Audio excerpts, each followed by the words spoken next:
Because just now, so many guys are like, I don't need any help. I'm brilliant at it. But so many guys have the same problem. It's the focus on thrusting. They don't know how to, to give. They expect a blowjob, but they will not reciprocate to their partner. Would you see a similarity in what men will come to you about with the kind of issues? Does it change with age, race, with the focus, single versus somebody in a relationship, or is it just the same men ego issues we need to break? Same stuff over and over again. Mm. You know what? So it is pretty, it depends on the demographic. That being said, if somebody's reaching out to me, they kind of have to be a certain demographic anyway, because anybody who is reaching out to a sex coach is somebody who already has to be a little bit open minded. There's no way around that, right? If Mm. somebody is completely closed off and completely terrified of talking about anything, they're not going to reach out to me, right? So I already, my demographic that I work with is going to be a little bit narrowed because of that. I tend to work with men because most of my marketing actually comes through PornHub, which is surprising, right? I didn't know that was going to happen. That was like an interesting thing for me. So I'll get into that like super quick. So I have a talk show on PornHub, and then I also As you am a do. sex educator for PornHub. And so, what did you say, Ian? As you do. As you do, as people Uh, do, right?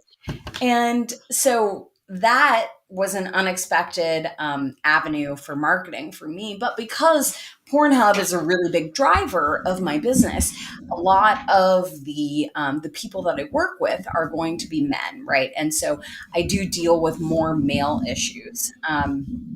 So very common things for guys is going to be early ejaculation and then delayed ejaculation. So those are really big things that people would reach out to a sex coach about.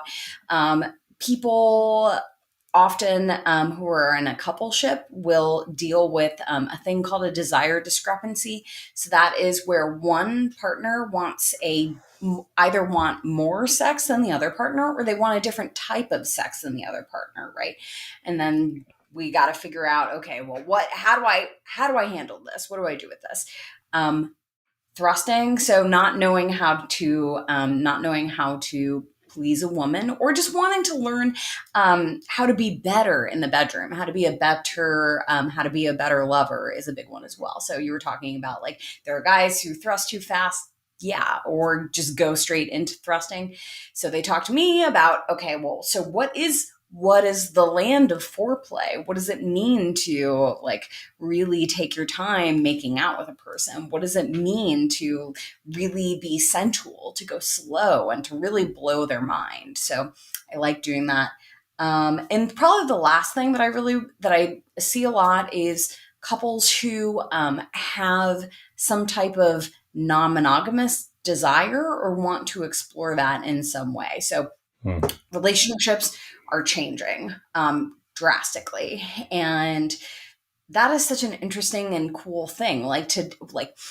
They're, for the most part, people only know about monogamy, right? And they're like, okay, monogamy is the only answer, it's the only option. Well, there are actually all of these communities of people who are doing things that are different. The same way that, like, there's no gay and straight. There's only, like, most people are on a spectrum, right? Most people are on a spectrum. They're mostly straight, or they're mostly gay, or they're a little gay, they're a little straight, they're what have you.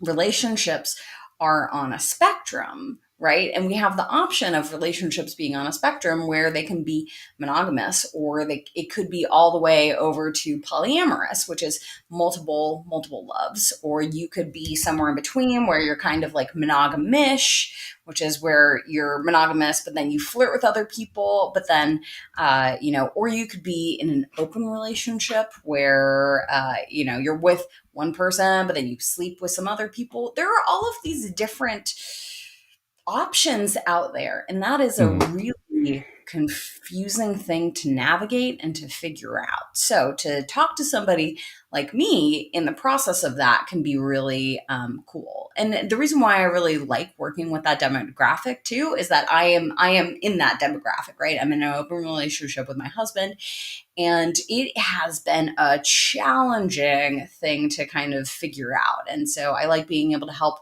work people through that.